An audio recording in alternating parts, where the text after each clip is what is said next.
পানির লাইনের সাথে গরু বাঁধবেন না।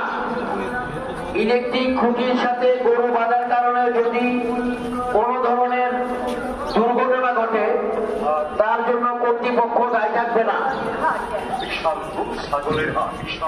ব্যাপারীদের উদ্দেশ্যে বলছি, আপনারা ইলেকট্রিক খুঁটির সাথে কোনো গরু বাঁধবেন না। ইলেকট্রিক খুঁটির সাথে গরু বাঁধার কারণে যদি কোনো দুর্ঘটনা ঘটে তার জন্য কর্তৃপক্ষ দায়ী থাকবে না। ভলান্টিয়ারদের উদ্দেশ্যে বলছি, আপনারা হাসিল ছাড়া কোনো গরু মাঠের বাইরে যাবে না। হাসিল ব্যতীত কোনো গরু হাটের বাইরে যাবে না।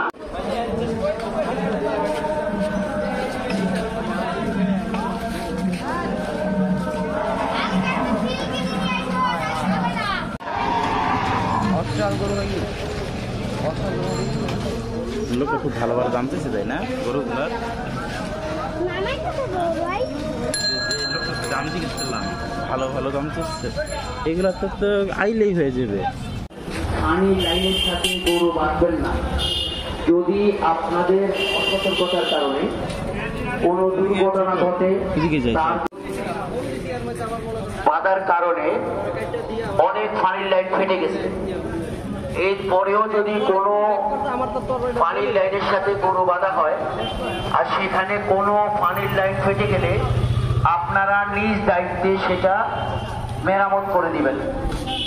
ব্যাপারীদের উদ্দেশ্যে বলছি, গরু ব্যাপারীদের উদ্দেশ্যে বলছি, আপনারা অসতর্কতাভাবে বিভিন্ন জায়গায় পানির লাইনের সাথে বিদ্যুতের খুঁটির সাথে গরু বাঁধার ফলে সেখানে বিভিন্ন ধরনের দুর্ঘটনার শিকার হচ্ছে, পানির লাইন ফেটে যাচ্ছে।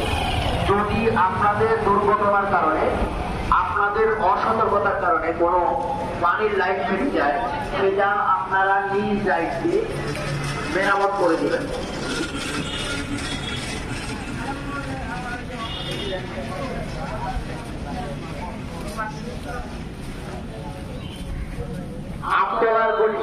আমতলা গলিতে রাস্তার দুই পাশে যেসব ব্যাপারী গরু বাঁধতেছেন তাদের উদ্দেশ্যে বলছি, আপনারা রাস্তার উপর থেকে, রাস্তার দুই পাশ থেকে গরু সরিয়ে দিন।